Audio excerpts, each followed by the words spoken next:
Frost Survival VR is the #1 game on my wishlist, because it's doing the exact opposite of what big budget games do, and the developer keeps making it better. At first, I thought this was just another half-hearted VR survival game, but in this video, I'll show you the gameplay and key details that completely changed my mind, and I'll break down the 3 biggest reasons why this could be a VR masterpiece. Frost Survival VR is a multiplayer sandbox survival game. It throws you into a harsh, frozen world, where you will need to build shelters, craft tools, hunt for food, and gather resources to stay alive. Listen to what the developers say. Surviving isn't easy. Strategizing your moves is crucial to staying alive. Complete essential tasks during daylight and be aware of the darkness, as nighttime brings lower temperatures. Weather conditions are unpredictable and change dynamically, so always be prepared. Remember that not every place is safe. Some may be inaccessible based on your current gear. This means that the world isn't just static. You actually have to adapt to survive, and that's where the weather system comes in. Imagine you're exploring and the clouds and wind is picking up, and then you realize a blizzard is coming. Generally speaking, this isn't something new in games, but it's going to be a different thing in VR. And let's be honest, VR needs a good survival game. Crafting and building with your own hands just feels better in VR. But if you think survival alone is enough, think again, because there's a huge problem that has ruined survival games before. So let's talk about Grim, another VR survival game that had so much potential, but in my opinion fell apart. I had high hopes for it, but here's the thing. The concept was great, but the execution was not great. The world felt empty and therefore not immersive. And the worst part, early access was an excuse for an unfinished game. And that's a trend that's been growing. This is what worries me about Frost Survival VR,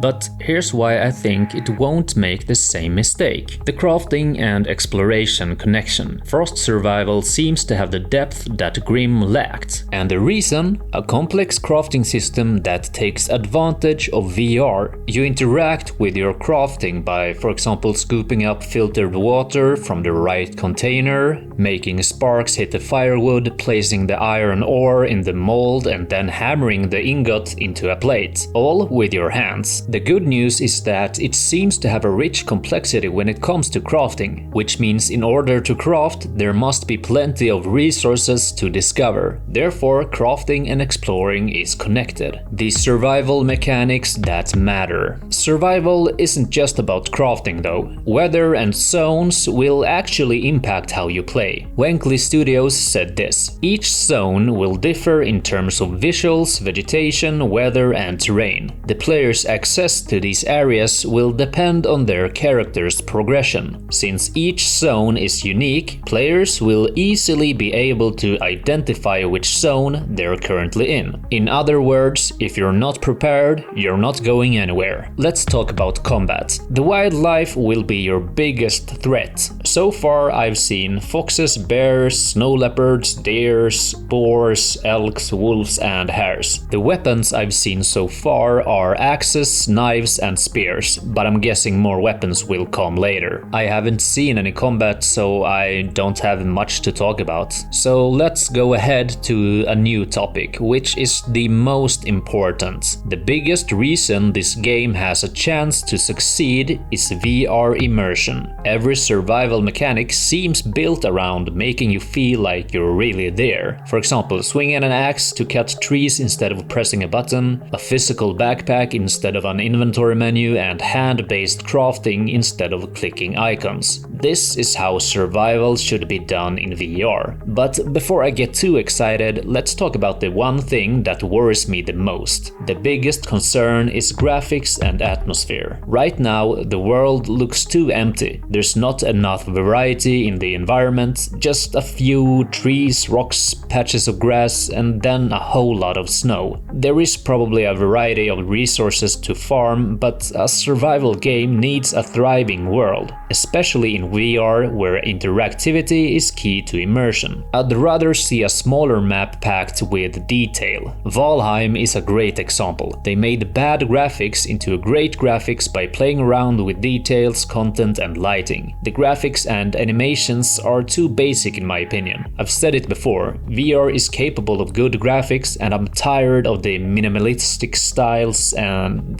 that seems to be an excuse for not wanting to put in the work. Frost Survival isn't released, so they have time to improve it. But if it's set to release in 2025, I'm skeptical that it will be finished. And here's the real danger. If they release the game in early access too soon, people will play it for a day, realize there's nothing to do and never come back. If that happens, the game dies before it even gets a chance. But if they finish the game first and then release it, people will like it, recommend it and bring their friends. And for a multiplayer survival game, that's what it's all about. My final thoughts is, will this game deliver? I really hope it lives up to its potential. The developers actually have experience making decent survival games, so if they take their time, this could be the best VR survival game we've ever seen. Anyways, what's your opinion and what do you want to see in a survival VR game? Like and subscribe.